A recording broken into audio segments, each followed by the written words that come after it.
Si je vous disais que vous pourriez faire pour Pâques des guimauves maison au sirop d'érable sans blanc d'œuf, est-ce que vous me croyez? Aujourd'hui, on fait une recette spéciale Pâques. Pâques en confinement. Je me suis dit, qu'est-ce qu'on fait pour que ça soit spécial et magique pour tout le monde? Ma première idée, je me suis dit, on va faire une chasse au coco de Pâques dans la cour en arrière parce qu'on ne peut pas aller au parc. Je sais pas ce que ça a l'air chez vous, mais dans ma cour, ça a plutôt l'air d'un marécage en ce moment. Ils mangent juste des crapauds. On oublie la chasse au coco dans la cour en arrière. Deuxième idée, je me suis dit, on va faire un gâteau carotte. Lapin, carotte, tu sais. Il me reste ça de fromage à la crème. Il me restait ça de farine. Troisième idée, je me suis dit, on va faire des cocos de Pâques. Puis là, j'y ai repensé.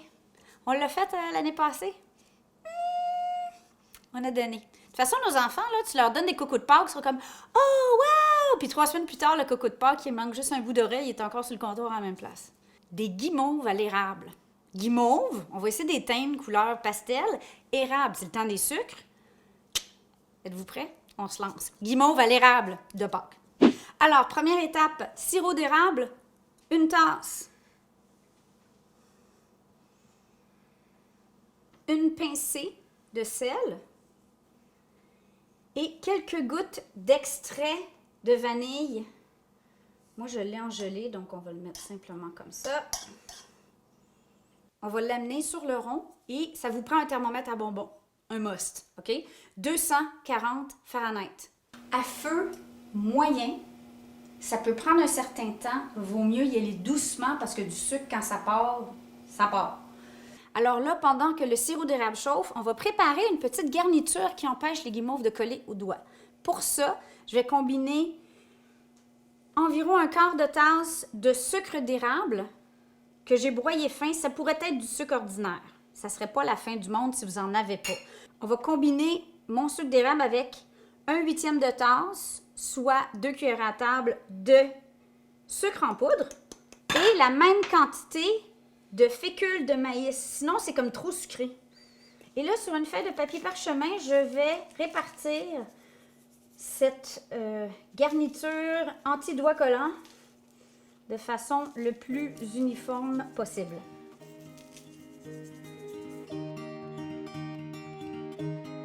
Dans un gros bol ou dans le bol de votre robot préféré. Si vous n'avez pas de robot, faites-vous-en pas. Vous pourriez prendre une mixette électrique ou même une mixette manuelle. On va verser 1/3 de tasse d'eau, température pièce ou froide. On va ajouter 1 cuillère à table de gélatine naturelle là, qui se vend chez votre IGA préféré. Et on la répartit pour pas que ça fasse un gros blob dans votre eau. On la répartit un petit peu partout comme ça. On laisse agir 5 à 10 minutes. On touche pas. Pendant ce temps-là, on va aller voir si notre sucre s'en vient. Inquiétez-vous pas, c'est normal qu'il y ait comme un plateau qui soit atteint vers les 220. Restez patient, montez pas trop la chaleur, mais restez prêts. Là, c'est pas le temps d'être dans l'une. On vient l'ajouter tout de suite à notre eau et notre gélatine. On installe la mixette et go!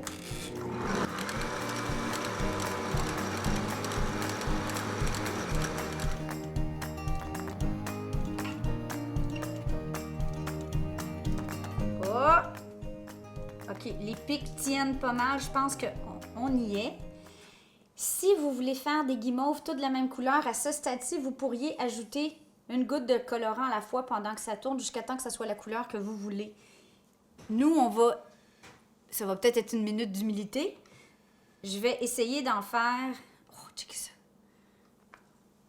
Tada! OK, je vais essayer d'en faire 2 couleurs, 3 couleurs en fait.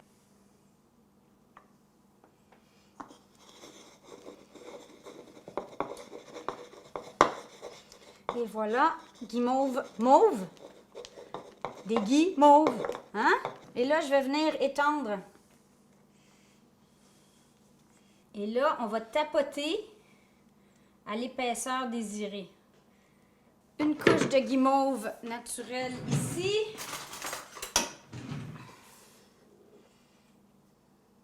J'ai huilé une petite spatule et là, on l'étend. Mais en essayant de ne pas le lever parce que sinon ça lève la garniture, OK? Puis ça, ben c'est pour Bibi. Meilleure chose au monde. J'aimerais ça pouvoir les laisser comme ça serait plus joli, mais qu'est-ce qu'on a dit? Ça colle aux doigts. Alors là, on va simplement les recouvrir. On va essayer de continuer à voir la couleur un peu, mais avec notre garniture. C'est peut-être pas les plus belles guimauves que vous avez jamais vues, mais je vous jure que c'est probablement les meilleures que vous allez avoir mangées. Pendant que vous faites la vaisselle, là, il faut lécher les ustensiles.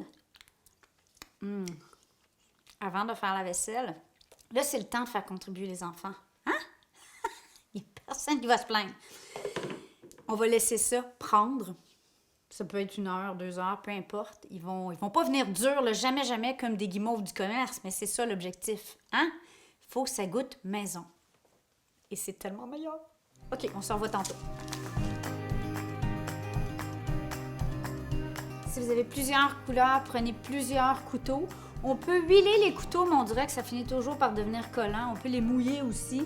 Mais finalement, une fois que la guimauve est prise, je viens couper. Et c'est là que vous pourriez, si vous êtes super créatif, essayer de faire des lapins. Ce n'est pas mon cas. Et là, vous voyez comme c'est collant? Je viens tourner ça dans mon bol de mélange fécule, sucre d'érable et sucre en poudre. Je prends un petit tamis. Les guimauves vont se conserver jusqu'à 1 semaine. Bonne chance avec ça. C'est sûr, ça ne durera pas 1 semaine. Si vous êtes super créatif, nous, on n'avait plus. Ça va être dans notre commande IGA qui va rentrer mardi. Des Rice Krispies sur le dessus. Ça ferait comme l'inverse d'un carré Rice Krispies guimauve. Ce serait guimauve pour Rice Krispies.